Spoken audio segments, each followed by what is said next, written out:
Hello दोस्तों, मैं अमन एक बार फिर से आप सभी का स्वागत करता हूं आपके अपने चैनल अमन एस क्लासेस में। ठीक है, तो कैसे हैं आप लोग? मैं आशा करता हूं आप सब लोग बढ़िया होंगे, मस्त होंगे और अपनी पढ़ाई अच्छे तरीके से कर रहे होंगे। ठीक है, तो चलिए स्टार्ट करते हैं। आज है आपकी अध्याय 5। ठीक है, 4 तक हम आपको पढ़ा चुके हैं अच्छे से। आपने अगर नहीं देखा है तो हमारे चैनल अमन एस क्लासेस में जाकर देख सकते हैं। बात क्लियर हो गई ना? अब देखिए अध्याय 5। अध्याय 5 का आज परिचय है। नाम क्या है? यूक्लिड की ज्यामिति का परिचय। यूक्लिड की ज्यामिति का परिचय। ठीक है, तो देखो पहला परिचय। तो देखो ज्यामिति का जो निरूपण वो कहाँ से हुआ, तो सबसे पहले आप ये सुनिए। ज्यामिति जो है यूनानी भाषा के शब्द जियो और मेट्रीन से मिलकर बना है। ठीक है, मिलकर बना है। ठीक है, मिलकर बना है। जियो का अर्थ पृथ्वी या भूमि और मिट्रीन का अर्थ है मापना। ठीक है, बात क्लियर हो गई ना? जियो का जो अर्थ है वो पृथ्वी या भूमि है और मिट्रीन का अर्थ क्या है? मापना है। ठीक, और जो ठीक है यहाँ तक क्लियर हो गया ना? और जो ये यूक्लिड है ना, इन्हें आपको क्या कहा जाता है? फादर ऑफ गणित के कहा जाता है, फादर ऑफ मैथ। ठीक है, क्लियर है ना? फादर ऑफ मैथ जो है जो यूक्लिड को ही कहा भी जाता है। ठीक है, अब देखो इसके बाद अब इसकी कुछ परिभाषाएं हैं, उसके बाद कुछ अभिधारणाएं देखेंगे और उसके बाद उसका कुछ अभिव्यक्ति जो है वो देखेंगे। तो देखिए सबसे पहले परिभाषा देखते हैं। पहले कह रहा है, आपको दिख रहा होगा, हाँ थोड़ा आप देखिए, अब दिख रहा होगा कि एक बिंदु वह है जिसका कोई भाग नहीं होता। ठीक है, मतलब कोई बिंदु, देखो इसका मतलब कोई भाग है, तो हमने बिंदु रख दिया। अब बताइए इसका कोई भाग आपको दिख रहा है? कोई भाग नहीं है, इसे कहीं से कटेगा नहीं। अब जैसे हम कोई गोला खींच, जैसे ये इसका भाग है, इसे हम ऐसे भी कर सकते हैं, ऐसे भी कर सकते हैं, ऐसे भी कर सकते हैं, इसके भाग है, लेकिन इसका जो बिंदु का है वो कोई भाग नहीं। ठीक है, अब देखो दूसरा, एक रेखा चौड़ाई रहित लंबाई होती है। देखो जैसे कोई हमने रेखा खींच दें यहाँ पर, जैसे हमने ये रेखा खींची तो इसकी कोई चौड़ाई नहीं है, बस लंबाई है, लंबाई बढ़ती चली जाएगी, लंबाई बढ़ती चली जाएगी। ठीक, फिर देखो उसके बाद तीसरा क्या कह रहा है?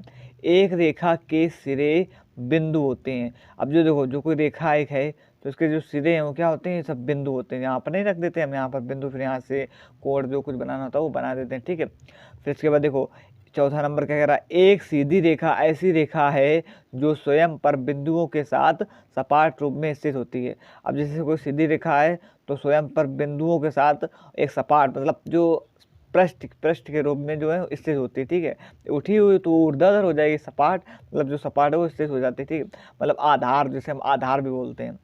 उसके बाद देखो, एक पृष्ठ वह है जिसकी केवल लंबाई और चौड़ाई होती है। अब जैसे ये कोई पृष्ठ है तो इसकी ये देखो ये लंबाई हो जाएगी और जो ये चौड़ाई हो जाएगी, ये जो इसके बीच का जो है वो क्या हो जाएगी? चौड़ाई हो जाएगी। ठीक है, अब देखो इसके बाद पृष्ठ के किनारे रेखाएं होती हैं।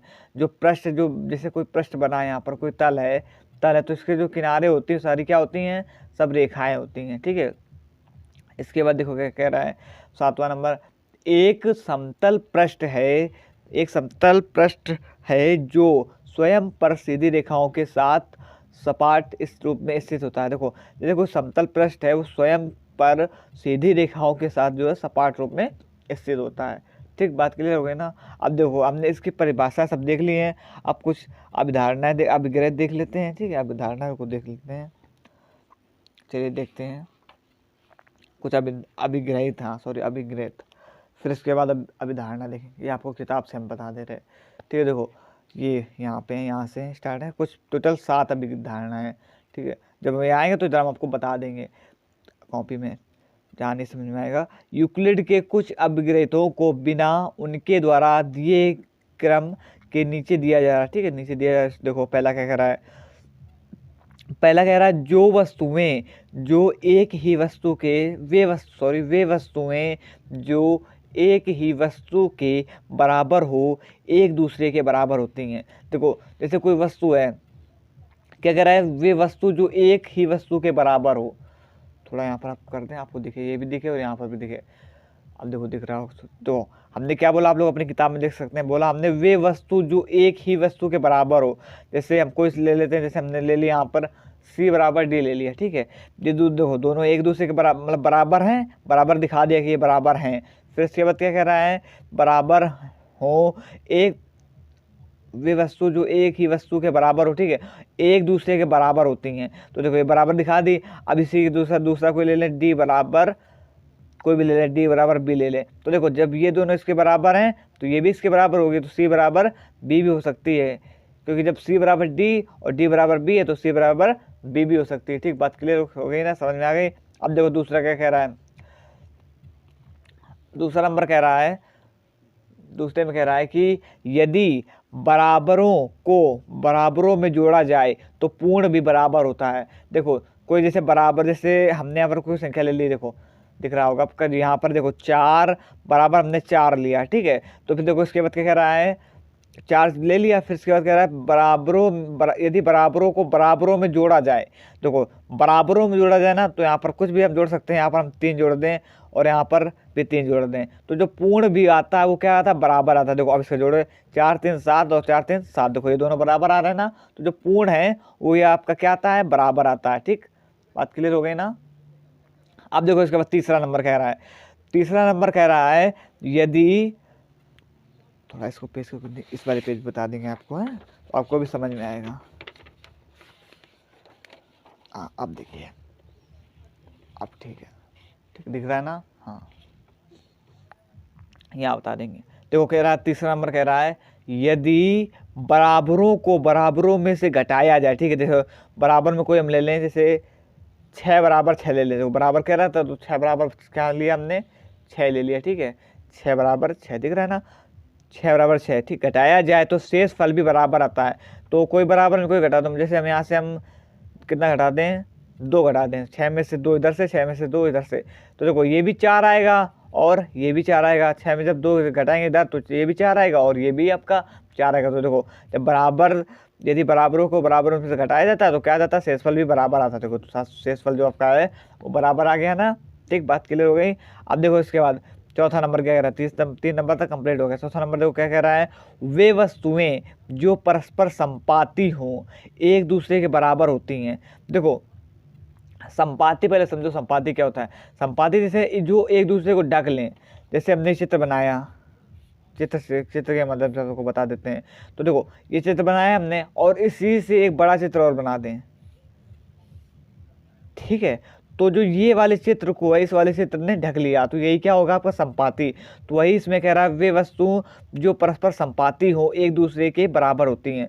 जैसे आपको, जैसे कोई 2 कागज हैं, ठीक है, जैसे एक कागज ये आपका है, बराबर दोनों बराबर कागज हैं, तो जब इसे हम इसे में रख लेंगे तो ये आपका मान लो रेड कलर का है और ये आपका किस कलर, ब्लू कलर का है। ठीक है, तो जब ब्लू कलर को इसके ऊपर रख लेंगे तो हमें रेड वाला छुप जाएगा, और जब ब्लू कलर के नीचे रेड वाले को रख लेंगे, ऊपर रख लेंगे, रेड वाले को ऊपर रख लेंगे, तो रेड वाला जो ब्लू वाला वो छुप जाएगा। ठीक है, बात क्लियर है ना, समझ में आ गई ना। ये देखो यहाँ पर बनाया था हमने, देखो एक बार फिर से समझा दें, आपको दिखाने होगा। देखिए एक ये रेड है, एक ब्लू कलर का, एक कोई वो है, कोई मतलब कार्ड टाइप पेपर मान लो, ठीक, कोई पेपर है। तो देखो दोनों बराबर साइज के हैं, अगर हम रेड वाले के नीचे, रेड वाले के ऊपर ये ब्लू वाला रख देंगे तो जो आपका रेड वाला है वो क्या हो जाए, छुप जाएगा।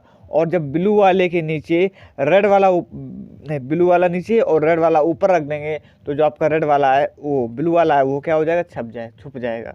ठीक, बात क्लियर हो गया ना। वही आपका क्या होता है, संपाती होता है। तो है तो दोनों बराबर ही, वही कह रहा था तो वही दोनों बराबर हैं। ठीक है, अब देखो इसके बाद क्या कह रहा है, हाँ संपाती, ठीक, पूर्ण अपने भाग से बड़ा होता है। देखो किसी चीज़ का मतलब पूर्ण जो है अपने भाग से बड़ा होता है। क्यों बड़ा होता है, देखो जैसे ये पूर्ण पूरा है, देखो जैसे कोई गोला है, अब जैसे इसका हम कोई एक भाग कर दे, यहाँ से ये हमने इसका एक भाग कर दिया, तो देखो अब इसका ये भाग तो इतना कम हो जाएगा अगर हमने भाग किया है। देखो अब दिख रहा होगा आपको, ये देखिए, ये देखो ये पूरा एक गोला बना दिया। क्या कह रहा है, पूर्ण जो है अपने भाग से बड़ा होता है। क्या होता है, बड़ा होता है। अब जब इसे हम हटा देंगे तो फिर ये तो छोटा पड़ जाएगा ना, तो इसलिए अगर जब पूर्ण होगा तो वो अपने भाग से क्या होता है, बड़ा होता है। क्योंकि ये अगर हम भाग इसका कर देंगे तो ये वाला हट जाएगा, तो फिर इसकी दूरी हमें नहीं माप मिलने को मिलेगी। ठीक है, तो इसलिए पूरा जो है, इसलिए जब पूरा होगा, पूर्ण होगा तो बड़ा होगा किसके, भाग के अपेक्षा। ठीक है, जब हम उसका भाग कर देंगे तो उसकी अपेक्षा पूर्ण जो आपका होगा वो बड़ा होगा। ठीक, और उसके बाद देखो क्या कह रहा है, एक ही वस्तुओं के आधे परस्पर बराबर होते हैं। देखो एक ही वस्तुओं के क्या आधे जो हैं वो परस्पर बराबर होते हैं। जैसे कोई हमने एक यहाँ पर वृत्त ले लिया, ये देखो यहाँ पर दिख रहा होगा आपको, जैसे यहाँ पर हमने कोई एक वृत्त ले लिया, एक वृत्त खींच लिया। अब इसका जो कह रहा है कि इसका आधा जो है बराबर, मान लो ये 4 सेंटीमीटर का है, कितने सेंटीमीटर का है, 4 सेंटीमीटर का है, ठीक है। तो देखो 2 सेंटीमीटर ये भी होगा और 2 सेंटीमीटर ये भी होगा, क्योंकि जो हमने संख्या की वो रेखा खींची है वो केंद्र से खींची है, मतलब बीच से खींची है। वही इसमें बात कह रहा था कि एक ही वस्तुओं के आधे परस्पर जो है बराबर होते हैं। देखो कोई ये जो गोला खींचा है वो एक कोई वस्तु हो गई, और इसका आधा जो हो गया वो हमने आधा कर दिया, तो देखो दोनों बराबर हो गए। 2 सेंटीमीटर ये भी है, 2 सेंटीमीटर ये भी है। तो मैं ऐसा करता हूँ कि आपको ये चीज़ बात समझ में आ गई होगी, ठीक है। अब देखो हमने क्या पढ़ लिए, अभी आपके अभिग्रहित पढ़ लिए, अब इसकी कुछ अभिधारणा पढ़ लेते हैं। क्या पढ़ेंगे? अभिधारणा। देखो अभिधारणा क्या कह रहा है, बस आपको समझना है, और ऐसे कुछ पेपर में आता नहीं, बस पेपर क्या जब आप सवाल लगाएंगे तो उसको हमारी वर्ष से आपका रिपीट कर देंगे, ठीक है। तो और आपको अच्छे समझ में आ जाएगा। तो थोड़ा समझना है कि ऐसे ऐसे होता भी है कि नहीं, ठीक है। अब देखो अवधारणा पहली क्या कह रही है, हमने आपके वो परिभाषा पढ़ ली और अपग्रेड पढ़ ली है। अब देखो अवधारणा पहली क्या कह रही है, कह रही एक बिंदु से एक अन्य बिंदु तक एक सीधी रेखा खींची जा सकती है। देखो जो मतलब कोई एक बिंदु है उसके अन्य बिंदु तक एक कोई सीधी रेखा खींची जा सकती है। देखो जैसे कोई एक बिंदु है, ये एक बिंदु है, इसके अन्य बिंदु तक मतलब कोई भी बिंदु है तो वहाँ तक कोई सीधी रेखा खींची जा सकती है, कोई दिक्कत नहीं, ठीक है। तो पहली जो अवधारणा है बस वही बात कह रही है कि खींची जा सकती, तो हाँ खींची जा सकती, ठीक है। अब देखो अवधारणा 2 क्या कह रही है, देखो ये भी आपको पढ़ के सुना दे रहे। देखो इसमें क्या कह रहा है, ध्यान दीजिए कि यह अवधारणा हमें बताती है कि 2 भिन्न बिंदुओं से होकर कम से कम एक रेखा अवश्य खींची जा सकती है। तो 2 बिंदुओं से अभी हमने आपको बताया है, ठीक, अवश्य रेखा खींची जा सकती है, परंतु इससे यह नहीं ज्ञात होता है कि ऐसी एक से अधिक सीधी रेखाएं नहीं हो सकती। परंतु अपने समस्त कार्यों में यूक्लिड ने बिना कुछ बताए यह बार बार कल्पना की है कि कुछ ये सब ऐसे, बस ये पॉइंट ये है आपका मेन जो पॉइंट, यहाँ से ध्यान दीजिए कि ये अवधारणा खींची, बस यहाँ तक, ठीक है। बात क्लियर हो गई ना।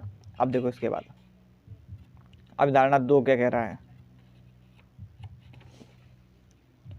अवधारणा 2 में कह रहा है, ये देखिए ये आपकी अवधारणा 2 है, ठीक दिख रही ना आपको, सॉरी अवधारणा 3 है, अवधारणा 2 ऊपर है, अब दिख रही होगी, ठीक। देखो इसमें क्या कह रहा है, अवधारणा 2 क्या कह रहा है, एक जो शांत रेखा को निश्चित रूप से बढ़ाया जा सकता है। कोई शांत रेखा है उसे निश्चित रूप से हम बढ़ा सकते हैं।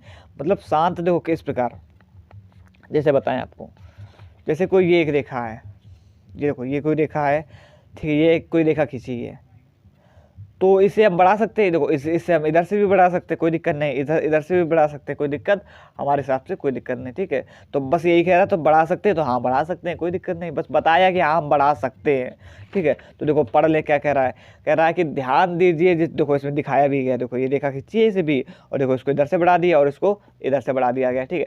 तो देखो इसमें क्या कह रहा है, कह रहा है ध्यान दीजिए जिसको हम आजकल रेखाखंड कहते हैं इसे रेखाखंड बोलते हैं, उसे यूक्लिड ने शांत रेखा कहा है। देखो जिसे हम रेखाखंड इसे कहते हैं, उसे जो यूक्लिड जो है जिन्होंने मैथ के पिता जिसे कहा जाता है, तो उन्होंने इसे क्या कहा, शांत रेखा कहा था। अतः वर्तमान की भाषा में दूसरी अवधारणा यह कहती है कि एक रेखाखंड को दोनों ओर विस्तृत करके एक रेखा बनाई जा सकती है, ठीक। बात क्लियर हो गई ना। जो एक रेखा बनाई जा सकती है दोनों ओर विस्तृत करके, बड़ा करके, देखो बड़ा कर दिया यहाँ से इधर से और इधर से, तो एक रेखा जो है वो बनाई जा सकती है।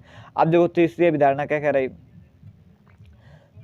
तीसरी अवधारणा में लिखा है कि किसी को केंद्र मानकर और किसी त्रिज्या से एक वृत्त खींचा जा सकता है। देखो जैसे ये आपका वृत्त है, तो किसी को भी केंद्र मानकर और किसी भी त्रिज्या से एक वृत्त, देखो यहाँ से इसे मान लेते हैं केंद्र, तो यहाँ से एक वृत्त खींच जाएगा, ठीक है। अगर हम केंद्र और किसी ऊपर मान लेंगे तो वृत्त जो आपका यहाँ से खींच जाएगा, ठीक। बात क्लियर है ना। जिसे हम केंद्र मान लेंगे वहीं से आपका जो है वृत्त खींच जाएगा, ठीक। इसके बाद देखो अवधारणा 4 क्या कह रही है, सभी समकोण जो है एक दूसरे के बराबर होते हैं। सभी समकोण जो ये सब तो आपको पता ही होगा, 7-8 में पढ़ाया गया, सभी जो समकोण एक दूसरे के बराबर होते हैं, ठीक। बात क्लियर हो गई। अब देखो अवधारणा 5 है, जो ज़्यादा बड़ी नहीं, बस थोड़ी सी बड़ी है, बस आपको समझना है। देखो समझिए, देखो इसमें क्या कह रहा है, यदि एक सीधी रेखा 2 सीधी रेखाओं पर गिर कर, देखो यदि एक सीधी रेखा 2 सीधी रेखाओं पर गिरकर अपने एक ही और 2 अंतःकोण, मतलब इसे इंग्लिश में बोलते हैं इंटीरियर एंगल्स, इस प्रकार बनाए कि इन दोनों कोणों का जो योग है मिलकर 2 समकोणों से कम हो, तो वे दोनों सीधी रेखाएं अनिश्चित रूप से बढ़ाए जाने पर उसी ओर मिलती हैं। जिस और यह योग दो समकोणों से कम होता है। देखो एक बार फिर से आपको बता दें, हम आशा कर रहे हैं आपको नहीं अभी समझ में आया होगा, ठीक है। देखो एक बार फिर से देखो समझना आपकी बात। यदि एक कोई सीधी रेखा, देखो जैसे जैसे कह रहा है वैसे हम करते भी नहीं आपकी बात बहुत। देखो तो कह रहा तो कोई एक सीधी रेखा, तो यहाँ पर हम एक सीधी रेखा को खींच देते हैं, ये आपकी कोई सीधी रेखा होगी, ठीक है। देखो रेखा जो है सीधी रेखाओं पर गिरकर अपने एक ही और अंतः कोण, ठीक है, तो एक सीधी रेखा हो गई और इसके बाद क्या कह रहा है अंतः कोण, मतलब इसके अंदर एक कोई कोण बना लो, ठीक, अंतः कोण इस प्रकार बनाया गया है कि इन दोनों कोण का योग मिलकर दो समकोणों से कम हो, ठीक है। जो इनका योग है वो दो समकोणों से कम हो, ठीक है, समकोणों से कम हो। समकोण कैसा होता है, यहाँ से एक 90 अंश का कोण बना देंगे, ठीक, ये आपका क्या हो जाएगा, समकोण हो जाएगा, ठीक है। हम आप लोग पटरी से बाकायदा बनाना आपको समझाने के लिए हम जल्दी ऐसे बता दे रहे हैं, ठीक है। नहीं तो फिर वीडियो आपकी, इसलिए हमने लिखा नहीं कि आपकी जो वीडियो ज़्यादा लंबी हो जाएगी, इसलिए आपको किताब से बता दे रहे हैं, क्योंकि यही हम लिखते, और इसमें जो छोटा करना वो हम आपको बता दे रहे हैं, ठीक। देखो इस प्रकार बनाए कि इन दोनों कोणों का योग मिलकर जो है समकोणों से कम हो। जो इन दोनों का जो कोण है हमें ऐसा कुछ बनाना है, इसका कुछ भी मान होगा तो जो इसको मिलाकर जो समकोण बना है इससे कम हो, ठीक है। इसके बाद देखो क्या कह रहा है, कम हो तो वे दोनों सीधी रेखाएं निश्चित रूप से बढ़ाए जाने पर उसी ओर मिलती हैं और यह योग दो समकोणों से कम होता है, ठीक है। तो देखो वही बात बार बार रिपीट कर दी। देखो यहाँ पर हम आपको इससे समझा दे रहे हैं, मोटा मोटा ये कह रहा है कि देखो कोई दो रेखा है, जब इसका कोई मान होगा कुछ इसका मान होगा, इन दोनों को जब मिलाएंगे तो जो ये समकोण बना इससे इसका जो मान, समकोण कितने का होता है, 90 अंश का होता है, तो इससे इसका जो मान है कम होगा। समकोण से ये जो दो रेखा है इसका मान क्या होगा, कम होगा, ठीक। बात क्लियर हो गई ना। तो अभिधारणा जो 5 थी वो भी आपकी क्लियर हो गई, बस अभिधारणा जो 5 तक थी, ठीक। तो आज आपका परिचय जो होता है पार्ट 5 कहाँ गया, पार्ट 5 यूक्लिड की ज्यामिति का परिचय जो है वो कंप्लीट हो गया, ठीक है। तो हम आशा करते हैं कि आपको समझ में आया होगा। अगर आपको वीडियो अच्छी लगी हो तो प्लीज़ वीडियो को लाइक करें तथा चैनल को सब्सक्राइब करें, कमेंट करें, शेयर करें और इसी प्रकार जुड़े रहें अपने चैनल अमन एस क्लासेस से, ठीक है। तो देखो आप लोग हमारे कमेंट करेंगे, शेयर करेंगे तो थोड़ा हमें भी मोटिवेट मिलता है, तो हमें भी वीडियो बनाने में अच्छा लगता है और हम भी आपके सामने एक अच्छा सा और अच्छे से अच्छा कंटेंट बनाने की कोशिश करें। तो बस स्वस्थ रहें, मस्त रहें और अपनी पढ़ाई अच्छे तरीके से करते रहें। धन्यवाद, जय हिंद। सॉरी दोस्तों, यहाँ पर एक गलती हो गई, यहाँ पर मैथ नहीं होगा, ठीक है। फादर ऑफ इसे मैथ नहीं कहा जाता, ज्योमेट्री कहा जाता, हमने ध्यान नहीं दिया जल्दी में।